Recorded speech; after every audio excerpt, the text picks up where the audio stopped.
Hi everyone, welcome to the Ashley Barlow Company podcast. I'm Ashley Barlow, your host. If you are a parent, a teacher, or someone who works at a school, or you're a community member, a volunteer, or a staff member at an organization that supports people with special education plans, a coach, a tutor, or even a grandparent, you're in the right place. Sit back with an ice cold glass of lemonade, put on your walking shoes and grab some headphones, roll down the windows and cruise. Ready, set, go. Educate, advocate, collaborate. Welcome back to the Special Education Advocacy Podcast with Ashley Barlow. I'm Ashley Barlow, and I'm so happy you're here. Today, we're going to talk about one of my most favorite topics. We're going to talk about inclusion.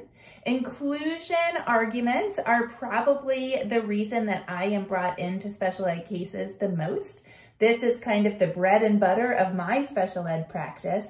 And today what we're going to talk about is not necessarily inclusion, how to get it, the kind of mechanics of inclusion. We're going to talk about something that's more cultural. We're going to talk about things for which you can advocate as a parent or a person that cares about a school environment for some other reason, some things for which you can advocate that would promote an inclusive environment, things that you think schools should be doing and things that you could bring into the school environment as you're advocating for the child. Before we do that though, I want to talk to you quickly about my summer school webinar series. I know that as parents, we have rights and responsibilities on that IEP team. We've got stuff that we have to do. We've got stuff that we have to know. Yet sometimes we feel completely unprepared. And then I also know that it is 2021 and we are all extremely overwhelmed, nervous, and kind of not wanting to admit that a school year is coming right back up after this summer. And so what I've done is I've put together a 4-part webinar series that will not only get you prepared for 2021 and 2021 school year. I feel like I should go bump, bump, bump, because there's all these unanswered questions about that school year. But then also kind of get you prepared for any school year. So what we're going to do is we're going to meet every day for 4 days in a row around lunchtime. And so we're going to meet at 12:30 Eastern. I'm on Eastern time. That might be 9:30 if you're on the West Coast. It might be some other time for you. And if you can't make it live, of course, I will record them and I'll make them available to you as soon as the recordings download. In the first webinar, which we're doing on June 28th, we are doing a summer to-do list. So kind of getting prepared, what can we do in the summertime to make sure that children start the year off right? Just ready, set, go, get going into the school year.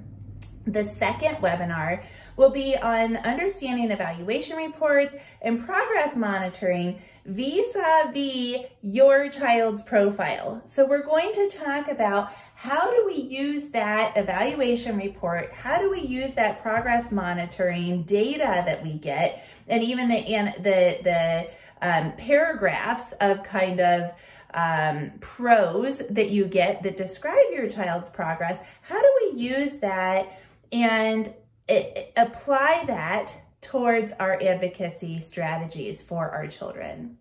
And then in webinar 3, we're going to talk about the IEP document itself. So how do we understand the IEP document? This webinar will likely build on webinar 2, where we're kind of talking about how we would structure a great IEP based on that evaluation data and the progress reporting data. And then in webinar 4, we'll talk about great communication strategies that you can use right before the school year and during the start of the school year to ensure success in this wild and crazy year that we are anticipating. Hopefully way more normal than what we're all expecting. So we're doing this webinar series the last week of June. We will meet every day, June 28th, 29th, 30th, and July 1st at 12:30 Eastern. You can register on my website, ashleybarlowco.com. Each webinar is $19. You can buy the entire bundle for $59, and I hope to see you there. Let's talk inclusion. I feel so passionately about inclusion. It is literally the way that I got started in special ed for the most, well, yes, let's just say it's the way that I got started in special ed was advocating for my son, Jack, to have a more inclusive environment in kindergarten. And like I said in the intro, inclusion arguments are probably the #1 reason that I'm brought into a special education case. So today I want to talk to you about 3 different things that you can do in order to promote a more inclusive environment at your school or for your child in particular, for a child about whom you care, whether you are a coach or a parent or a caregiver or a grandparent or just somebody else that sits at the IEP table.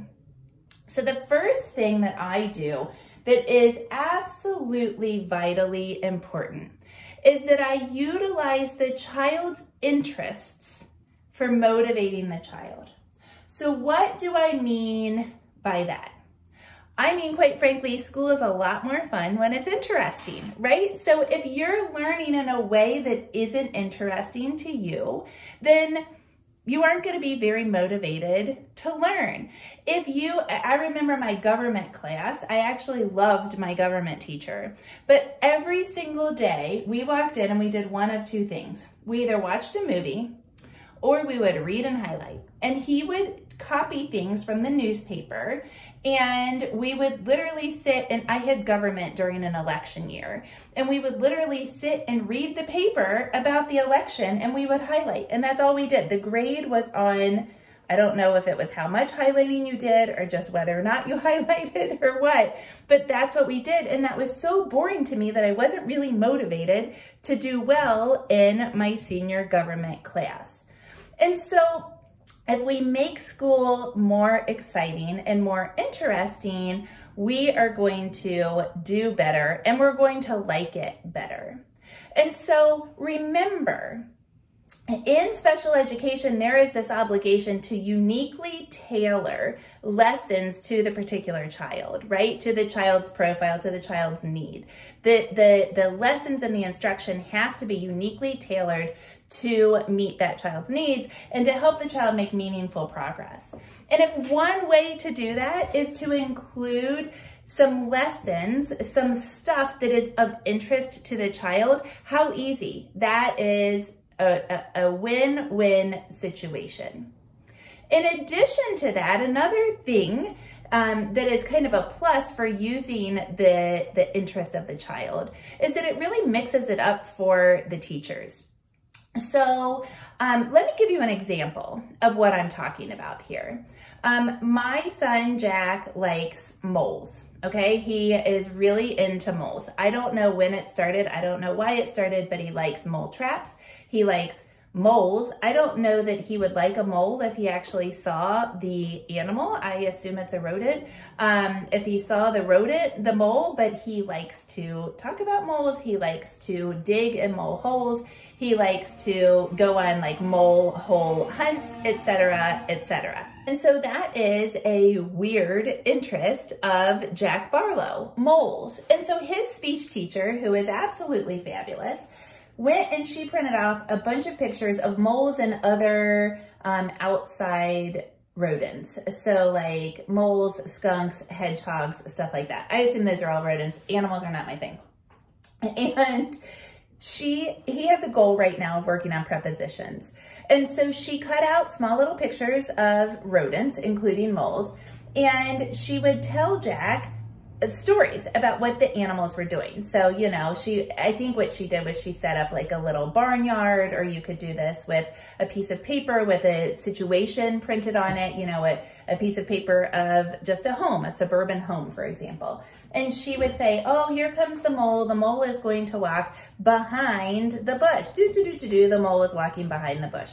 And then she would say, oh no, here comes the snake. And the snake, I know that's not a rodent. The snake is on the roof. And then, you know, she would talk about where they were in relation to other things, and she would get the preposition work in that way. And of course, then she built on that, and eventually Jack was putting things relationally using prepositions with the animals. So she made prepositions interesting by talking about moles, so that Jack was then motivated to work because all of a sudden he was talking about moles. So she made the learning interesting with the moles.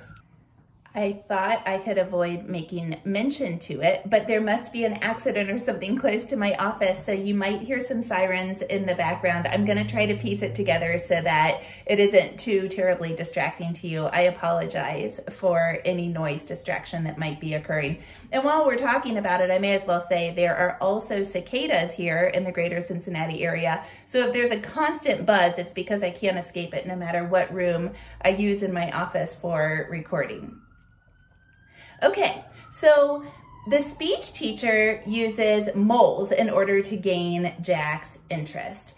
I had a student when I was a teacher who was autistic, and this particular student loved reptiles. And so I didn't use reptiles. I taught German to kindergartners, and as it applied to her, she was a kindergarten student. And so I couldn't really, use reptiles in teaching her German, because teaching German to kindergartners doesn't allow for that much flexibility. But what we would do is we would use her love of reptiles in movement breaks.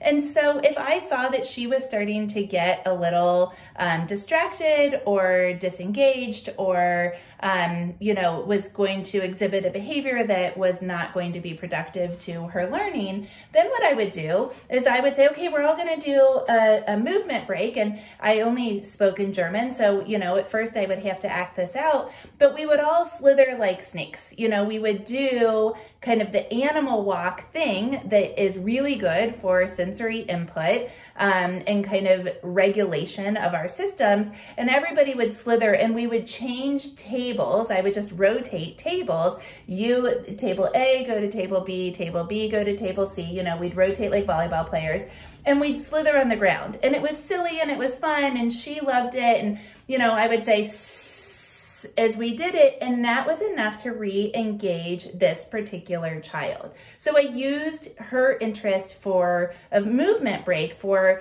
a behavioral strategy, in order to keep her engaged in her learning. Another great strategy that I have seen online a whole lot is to use Legos for blending sounds to work on reading. So you might put a C on one Lego and then an AT on another Lego, and when those two Legos go together onto the Lego mat, then you make k, at, cat. You could also do this with trains for a child that's very interested in trains. You could put a C and then an AT, and then you could blend them together, and the possibilities are endless. And so what we're doing is we're taking the thing that motivates the child, the thing that is of interest to the child, and we're making the learning applicable to that particular thing.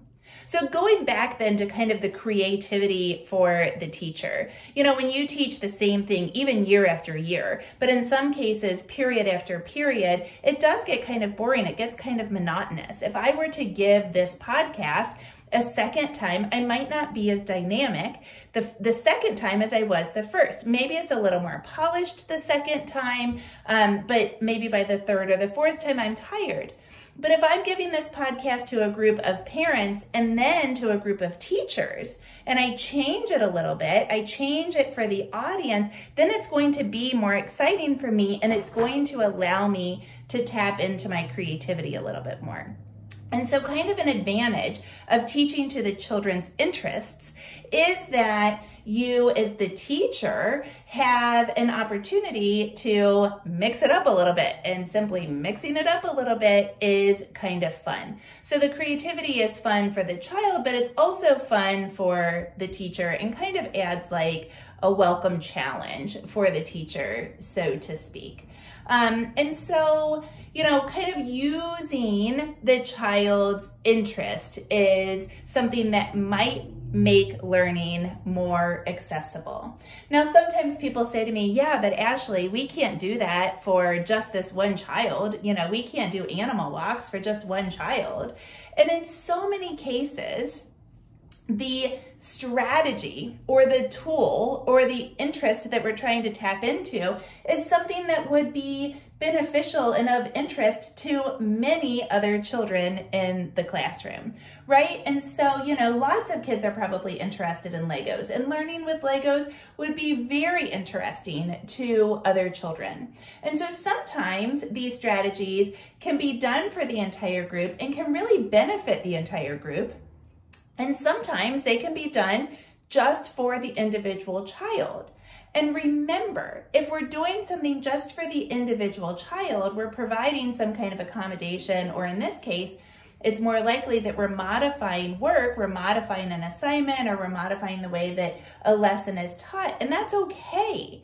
We might even want to put that into the modifications section of the IEP. We might actually want to document that the way instruction is provided will tap into the child's interests, right? Because that might be the only way to motivate the child. Now, I think there are some pitfalls to this. And so I'll just tell you one little example of when Jack went to a reading tutor. I really want Jack to be a more proficient reader. And I've been on this path for a very long time. I've bought programs and trained myself, and we've engaged tutors, and we've had all these evaluations, and we're just muddling through reading, and we're making small little baby steps. And I think that's probably what our path's going to end up to be. But at one point, I engaged a tutor who used Susan Barton, and she was very used to teaching children with dyslexia. She had taught herself, and she was Barton trained, very well trained, and had had lots of success with a lot of my clients. And so I thought, well, let's see how she does with Jack. And this lady's a retired school teacher, and she was used to teaching children that would sit at a table and do as she said.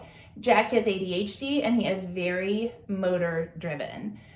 And so on the first day, I think she maybe gave him a couple of motor breaks. And then I was so frustrated that I ended up like wrestling him back into his chair 17 times. And I thought, well, this isn't going to work. So I said, you know, next time, maybe we should incorporate some kinesthetic movement into the learning. You know, like I saw you did something with bean bags. Maybe he could like throw the bean bags at words, because he really likes to throw things into buckets. Or maybe you could put the words on the wall and he could throw the bean bags at the words on the wall. And so we went in the next week, and the entire lesson for an entire hour was movement based. Well, that was too much, because then that was dysregulating to Jack, and he was physically tired, and the movement was too much. And so then we tried, you know, me leaving, and we tried all these different things to try to incorporate movement and some kind of behavioral system for him into this small group, one-on-one setting for him. And every time we kind of messed with the concept of movement, it created some new hurdle for Jack. And so ultimately we decided that that environment, whether it was Barton, it was the particular teacher, it was his age, different things of his profile, it just wasn't compatible for this private one-on-one therapy that we were trying to engage. And so, you know, sometimes there's too much of a good thing, and I think that's probably what happened in that particular case. Okay, so the first thing that I would advocate for, if I were really, you know, kind of looking for the toolkit to including a child in a gen ed classroom, would be to really tap into the child's motivation. And what that means for parents, you're the expert on your child, and nobody at school knows that your kid likes moles, or, you know, in my case, PVC pipes, ski ropes, rubber gloves, you know, weird stuff. Jack likes Nerf guns and Hot Wheels tracks. I guess those aren't super weird. But the key to that is that you have to communicate those things. And so communicate about your child's interests and some examples about what you do in order to motivate your child. Another thing that is super duper important is stressing the importance of communication for the child. You know, most of the time in these inclusion arguments, we are talking about a child with fairly significant needs, you know, probably at least moderate needs. And, you know, moderate is like such a loose term. I don't actually even like to talk about moderate to severe to mild in this, you know, kind of like spectrum idea as it applies to children with cognitive disabilities. But, you know, if we're talking about inclusion, we're probably talking about a child that the school thinks might do better in a self-contained classroom. And so maybe this child has some kind of communication deficit, some kind of communication need. So the child might be entirely nonverbal, the child might have apraxia, the child might just have a speech delay, the child might have a social emotional thing that prohibits the child from being able to express him or herself as he or she would like to, or as he or she does naturally in the home environment, et cetera, et cetera. So, you know, a lot of times we're talking about a child that wants so badly to fit in and wants to be a part of a classroom environment, but there is a communication hurdle, among other hurdles, that are kind of getting in the way of that participation, that feeling of a group. And here's the thing. Nobody feels included when they can't participate. You cannot feel included when you are there to observe. It just doesn't work. And so sometimes participating orally is challenging. Using expressive language is challenging. Maybe it's mechanic, maybe it's social emotional, maybe it's something else. It doesn't matter why, it's hard. And so if we know that you don't feel included if you can't communicate, and if we know that sometimes communicating is difficult, something for which we might advocate is incorporating different ways for the child to communicate and then not being excluded because they are communicating differently. So what does this look like? Schools should provide lots and lots and lots of different ways for all students to communicate. And I mean all kinds of communication, right? Communicating wants and needs, communicating with peers, communicating answers and comprehension kind of checks, communicating socially, if I didn't say that already. So all the different ways that we communicate. If you are there and you are having a hard time communicating, there is no way that you are going to feel a part of the group. And so how can schools do this? One thing might be, this is something that we did with Jack, is we assigned him jobs that involved structured communication so that he felt like he had some, and he actually did have some leadership roles in his classroom, but he had the script. He had ways to communicate with his peers. He had ways to access his peers.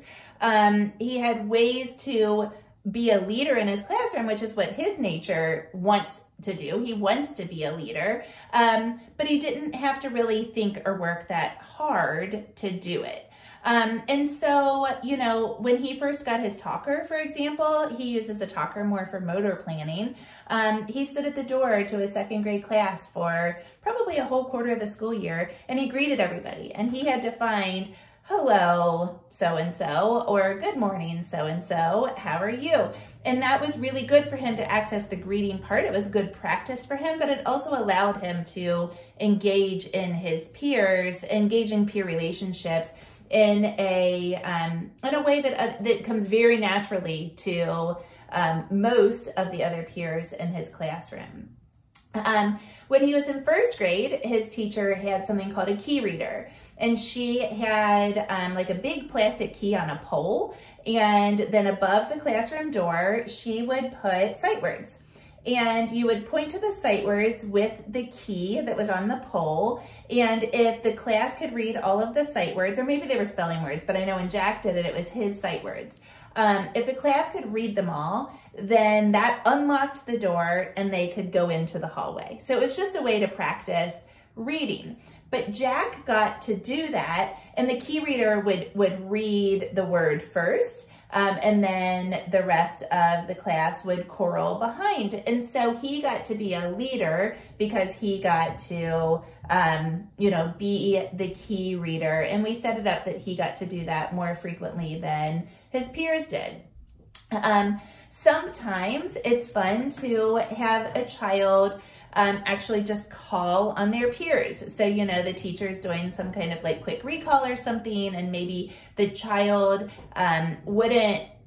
maybe it's a social emotional thing and they feel like, oh, they don't want to get called on. They don't want to have to answer a question, but the teacher can still involve them by having them be the person that calls on the child. So the teacher says, okay, Jack, come on up here and I want for you to call on somebody that, looks ready to answer, somebody with their hand raised, or just call on a girl, call on a boy, those kinds of things. And then the child, in this case, Jack, would get to be involved, but not have the stress of the content answer if that is something that's inequitable for that child.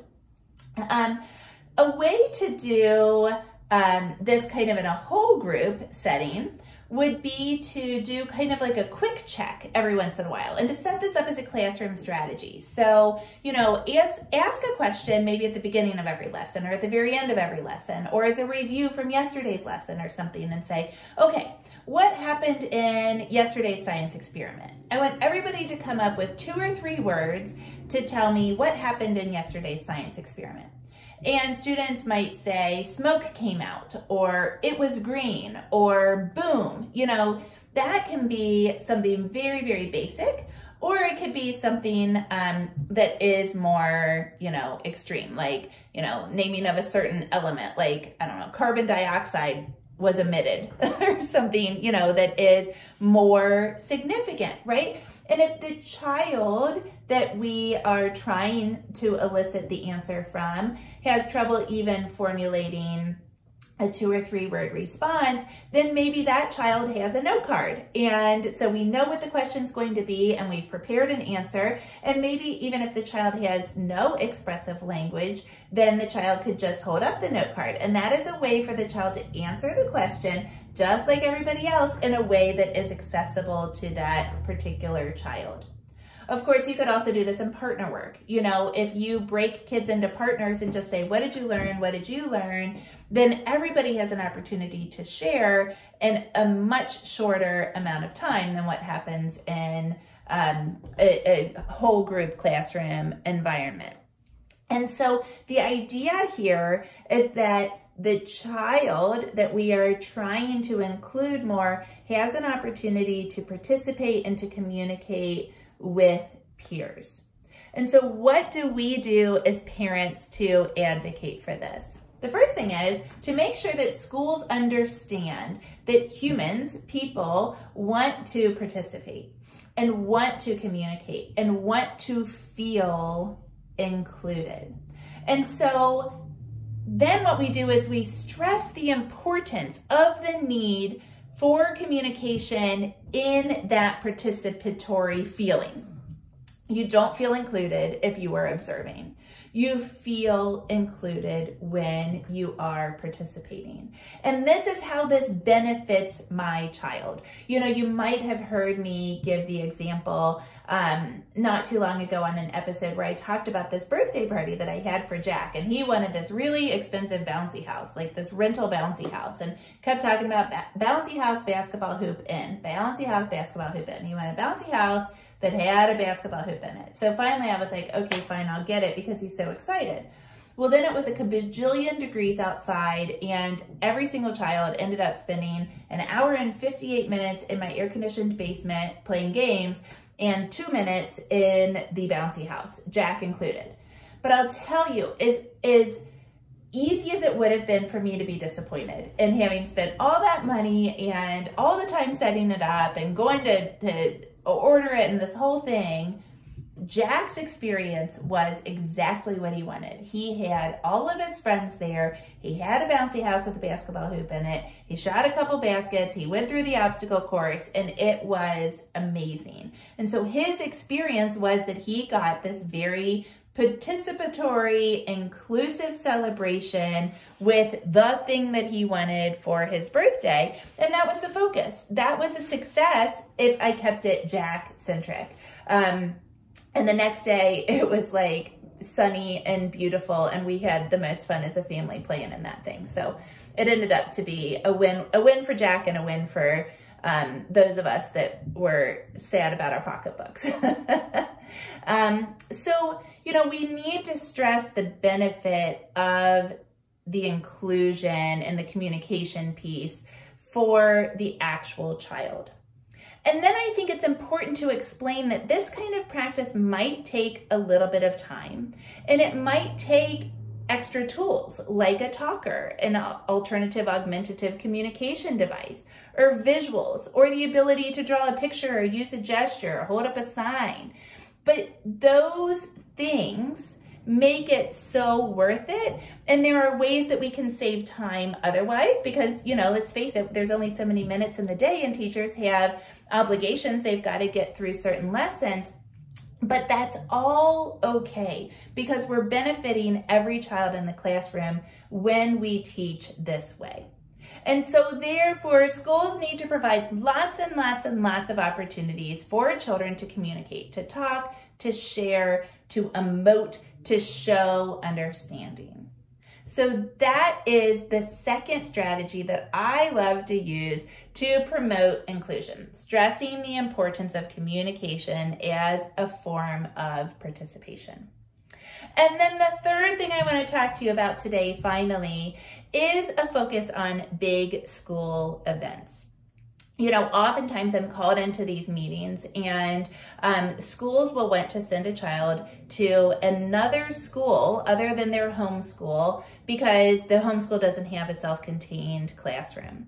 And so they'll say, oh, that's okay. We, you know, have this classroom that's across town, and you know, the bus ride's the same amount of time, and so-and-so's over there, and you know, it's going to be great. And in some cases it is great. In some cases that's the best setting, considering all of the circumstances, right? In some cases that might be right. But if it's not the right setting, then one of the things that I focus on is those big school community events. And I talk about how on my particular street, and I make this specific to the child, but on my street I had a great example. There are 5 children in Jack's grade that go to our elementary school that live on our street. And I think our street has like 30 houses. So we just hit kind of like the class of, I don't even know what his class year is, like 2029, maybe, jackpot. And so he has lots of same age peers in our class.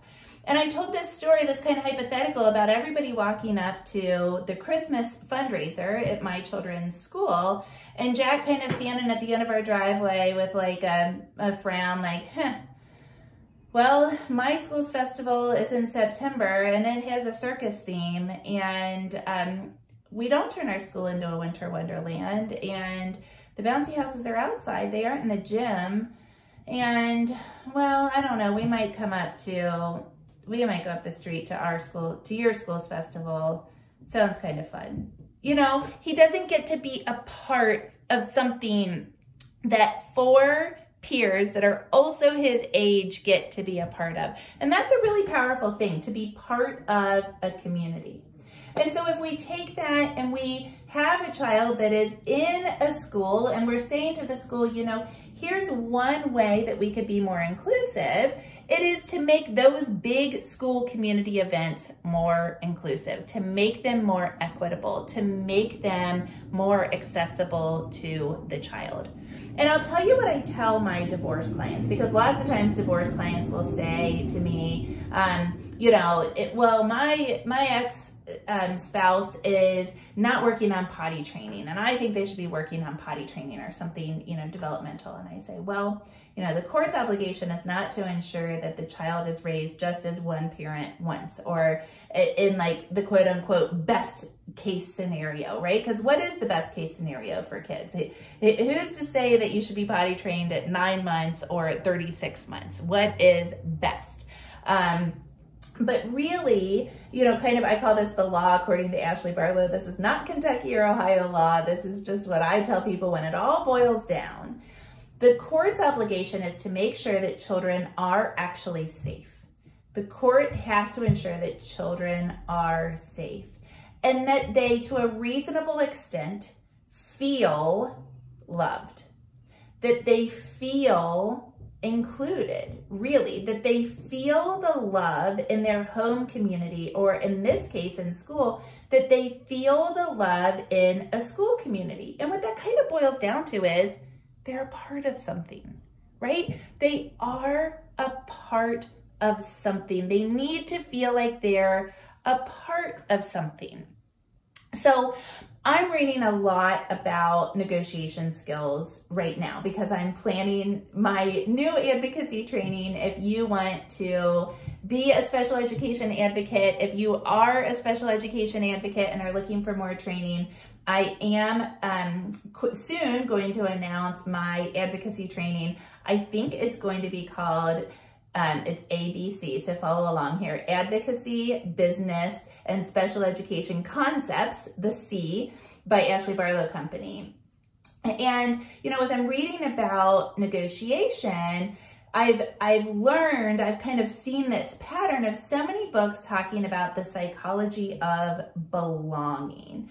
It's important, feeling a part of a group, feeling like you're making a meaningful contribution, feeling like people want you to be there, feeling a part of a community. And so one way to accomplish this is by creating a community where everybody feels like their input matters, right? And so from an advocacy standpoint, on the IEP team, it's important that parents feel like their voice matters. It's important that the OT feels like his or her voice matters. That's kind of the negotiation skill. But as we apply that to inclusion, the same thing holds true. It's human nature. We want to feel included. And so if we want to create a more inclusive environment, we need to make sure that those whole community things are more inclusive. And so we need to make sure that those events are equitable and that they serve each child's unique profile. And so we might have to provide accommodations at things like that, right? We're talking about assemblies, fairs like the math fair, the science fair, the book fair, those kinds of things, the talent show, plays, performances, other things that happen on the stage. Social things like the senior prank. Oh my gosh, funniest senior prank that my school did a few years ago. The kids we have very limited parking in my little town, and the kids got to school, the seniors got to school ahead of most of the teachers, and I guess they parked like all cattywampus in the parking lot so that the teachers couldn't park, and the parking lot was like mass chaos. And I do think that is really, really funny. And so, we're kind of looking at the social aspect when we think about social things like senior pranks, that school festival. These are the things that we are talking about.